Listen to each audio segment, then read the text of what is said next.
Hello again. Today we're going to be working on my 2003 Ford Ranger. We've got an antifreeze leak at the thermostat housing, which is right there. So I've got new thermostat housing, lower and upper. We're replacing both of those. So in order to do that, we gotta get a lot of stuff out of the way. Last time I had everything apart, didn't have this nice big bumper up front, so I have to work around that a little bit. But this will be a fun project. It's a beautiful day. Let's get to it. Also, real quick, huge shout out to Mike's Custom 4x4 and metal fabrication in Oklahoma City. He's the one who made this badass bumper for me, and the customer experience was great all around. I actually drove down from Colorado to pick it up in Oklahoma City. So if you need a badass bumper for your Ford Ranger or other off-road vehicle, hit up Mike. There'll be a link in the description. So messing with the coolant system, obviously first thing we're going to want to do is drain the coolant. So this particular truck, and hopefully most of them, have a drain plug at the radiator, and I've got a fresh piece of hose connected to that, leading down to the drain pan. Vice grip's just loosely holding it onto the side, so when we crack that valve open, everything will nice and cleanly drain out down here. So I don't know what size this fitting actually is supposed to be, because mine's always been stripped out, so I just use this Torx bit.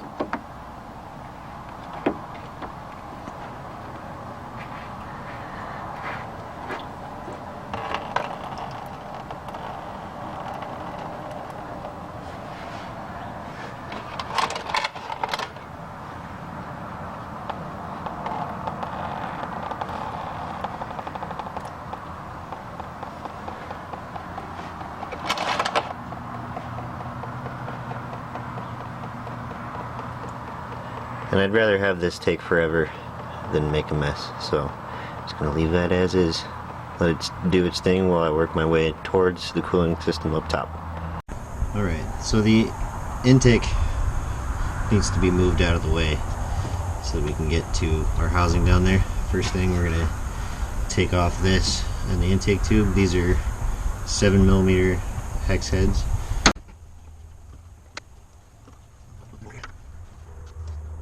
Next, this tube, air intake tube, held on with hose clamps, 8mm nut driver, super handy for this, way better than using the flathead slot. So.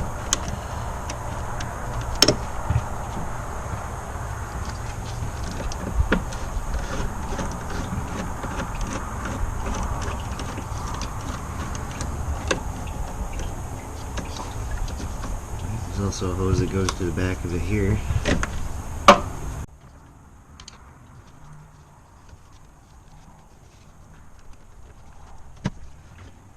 Remove the throttle cable and the cruise control cable. To remove the cruise control cable, you just pull forward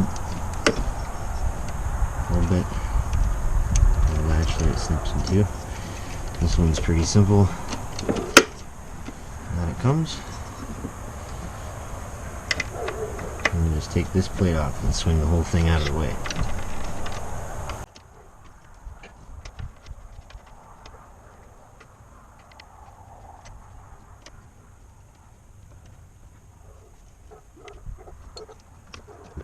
Alright, there's wire harnesses attached to the intake in a couple different spots. Got two connectors here, that plug there, and then obviously some stuff back there to deal with, so let's carefully disconnect these.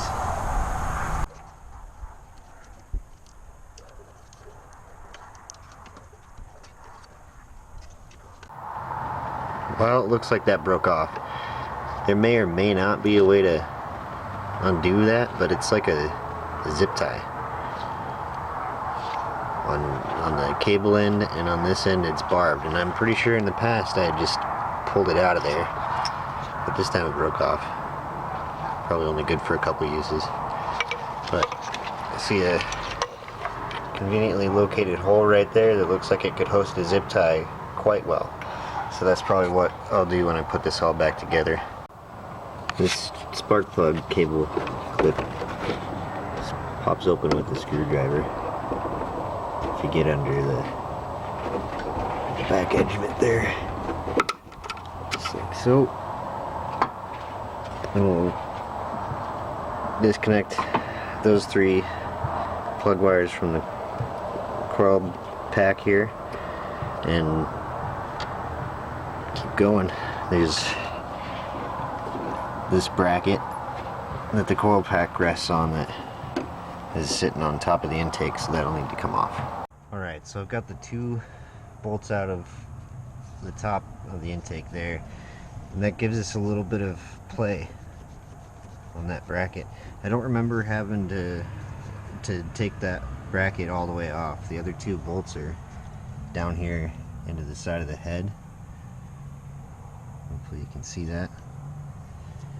So I'm just going to continue with taking everything apart, and I'm pretty sure I can work around that the way it is. Let's find out.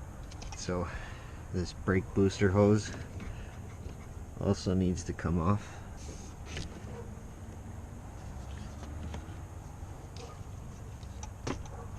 So does this.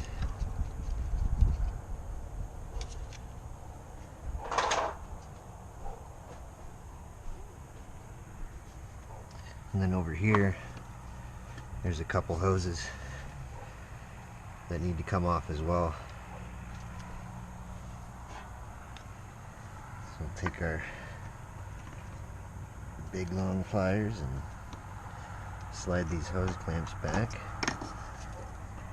The last thing that I can see connected to the intake, these 2 little red wires right here.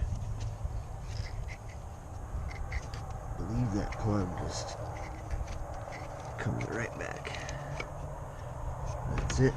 So now I believe we're ready to take off the intake. Don't see anything else attached to it, so let's gather the tools for that. The fasteners for the intake in this model are T30 Torx bits.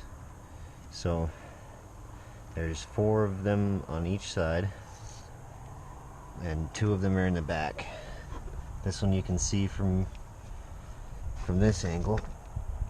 The other one really hard to see at all. So I had to get my tool in there off camera, so that because I couldn't fit my face and a light down there in order to see it in the first place. So that'll give you an idea about where it's at, just to the left of this kind of flange, straight down. So we'll start with that one, and then we'll bounce around so that we're releasing that evenly.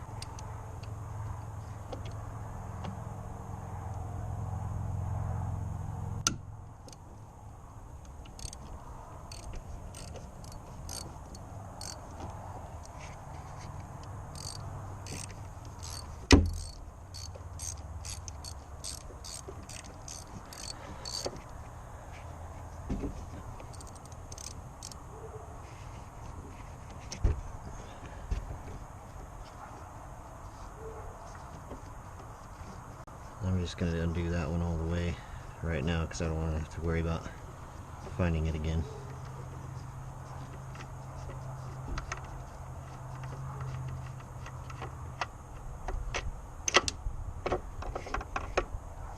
Oh man. Well,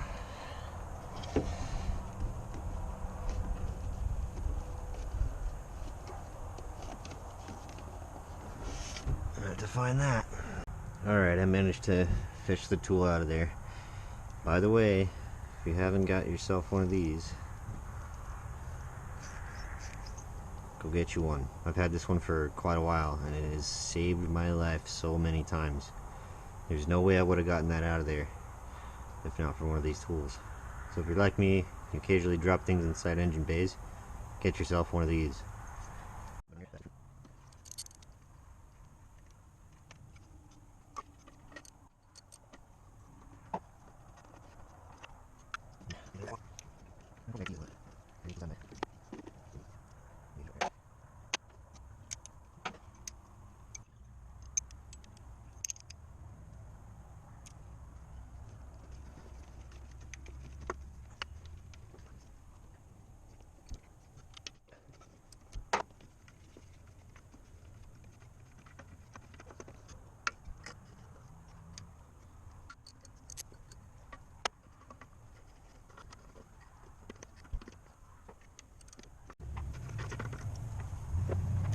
Here.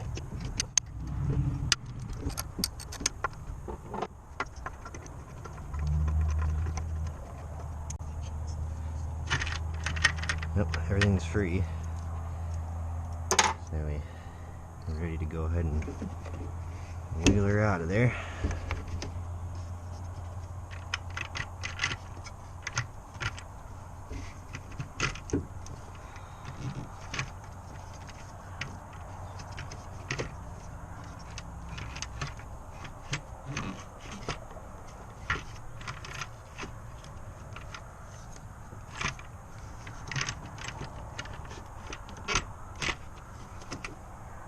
And just as I suspected, my antifreeze is just pooling on top of the motor. Oh wow. Hopefully that's all coming from where I think it is. Jeez, what a mess. Well, cleaning that up certainly took long enough. Plenty of shop rags and a little bit of shop vac action. So if you ever have exposed valves, intake ports, otherwise, I always block those off with paper towels, and then after I'm done moving dirt around, I vacuum them off again. Just make sure when you pull it out that nothing's falling down in there. I know that at least this one's open, so anything that were to fall in there would go straight into that piston. So now the fun part, actually doing the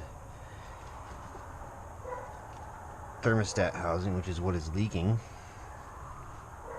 So upper coolant hose has to come off. Should be pretty well emptied. And these two connectors, we're going to start making our way towards that. Get this upper hose off first and go from there.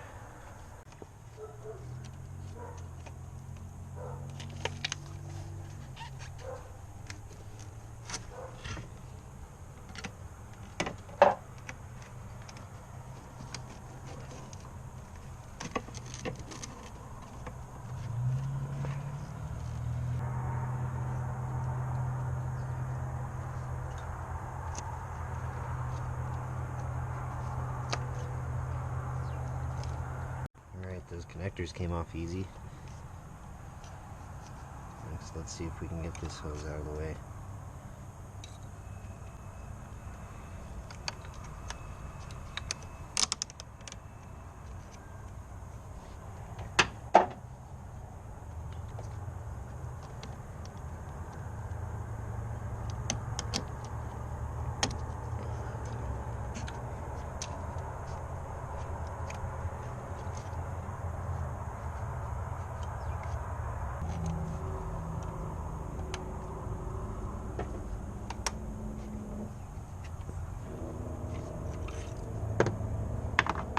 I'm gonna go ahead and take it apart before I take it out of there.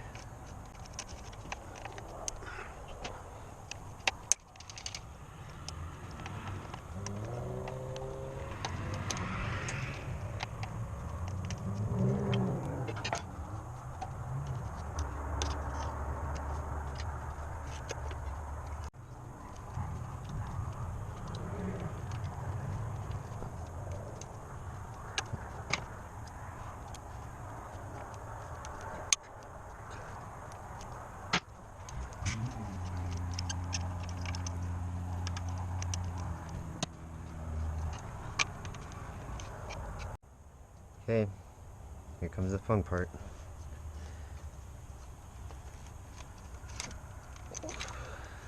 Wow, how come that was so much easier than I remember it being? Maybe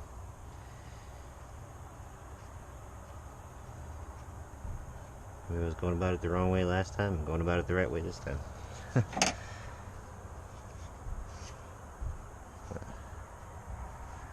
There it is.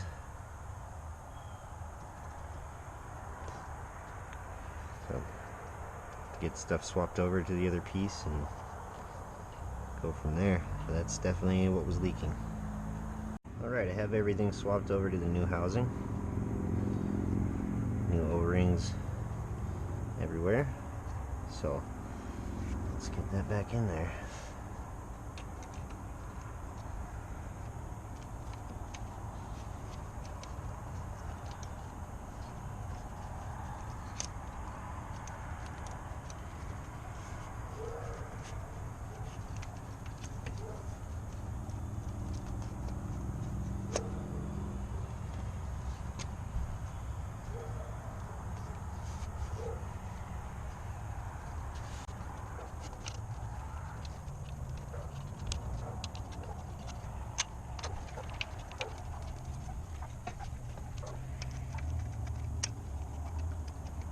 I'm gonna go look up the torque spec for these, make sure I get them set right.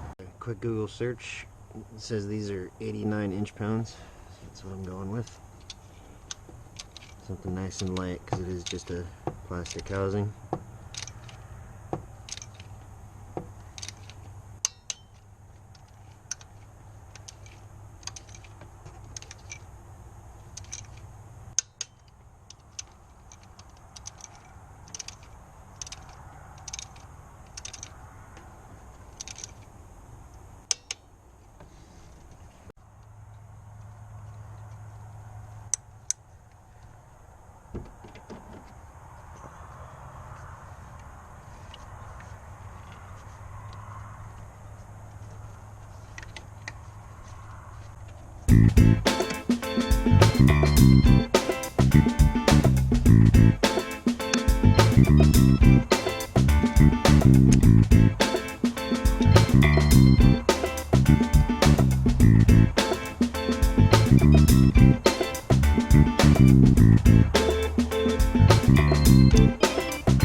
Alright, all set.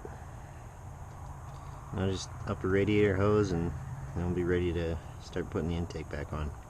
If you noticed how filthy my intake ports, throttle body and everything is, and well, when I tipped over this intake manifold, a bunch of oil came out.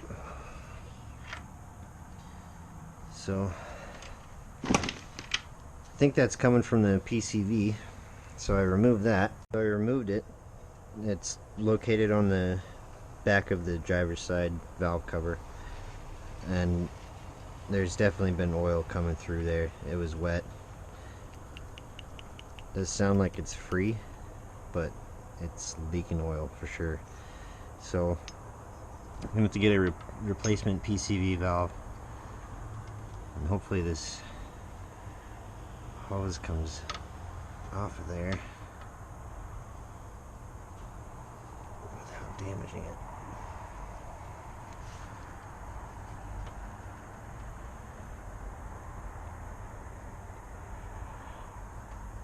There we go. Because of where it's at, I think I can probably go ahead with putting everything else back together, and then I'll deal with this later on. Alright, before I start putting this back in place, I wanted to make sure I have all the tools I need. So I needed quite a bit of extension to reach there, but I don't have those extensions in 1/4" drive. I only have one little one. So you don't have what you need, you gotta improvise. So I found a 1/4" socket and a 1/4" hex to 3/8 square drive adapter. That's what I'll be using to torque these down. And that's 89 inch-pounds, just like the other two fasteners that we torqued earlier. So I'm gonna pull out the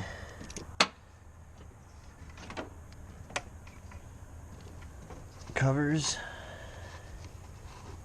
very carefully.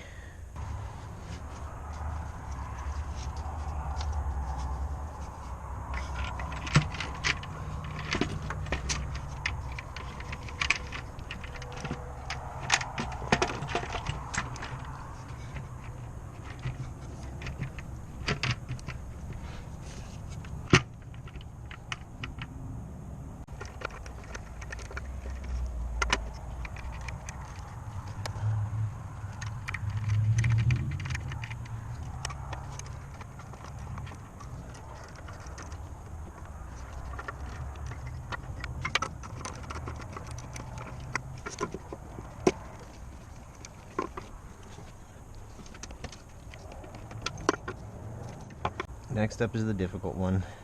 There in the back.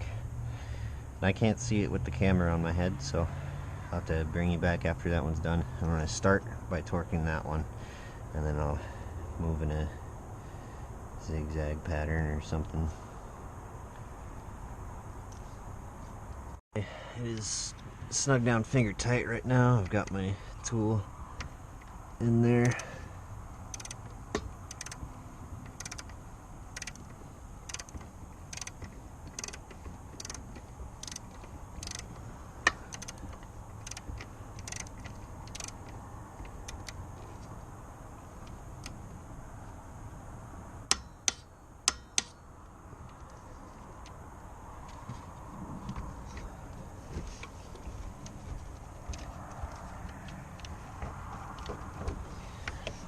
I got the tool out without losing the bit this time. Sweet.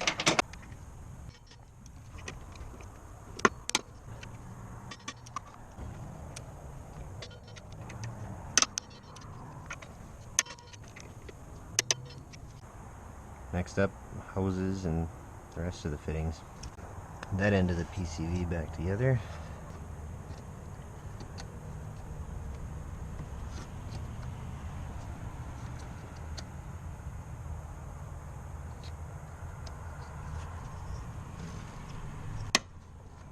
There are 3 hose connections on the side, the driver's side of the intake. Really important not to forget. Last time I forgot one was that one there. I had a miniature panic attack until I found that hose hanging off.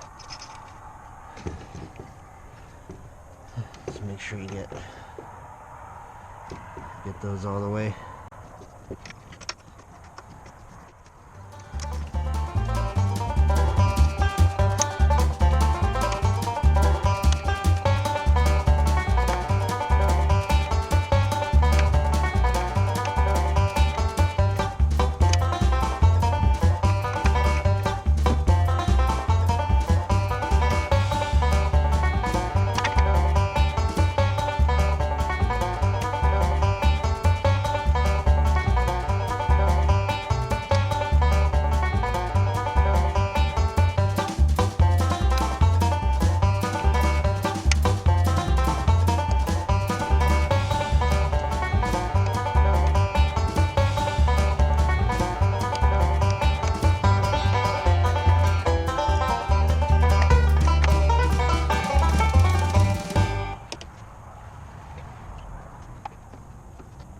Alright, so all we've got left to do is reinstall the new PCV valve and refill the coolant system.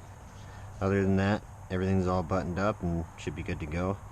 When I go to get a new PCV valve, I'm going to grab a couple cans of seafoam and use that to clean out my intake. Hopefully get some of that carbon off and store a little bit of horsepower, hopefully.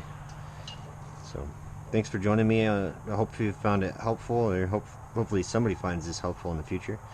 If you like the video and you want to see more vehicle repair from me, hit that subscribe button. If you like the video, toss me a like. It's much appreciated. So we'll catch you next time.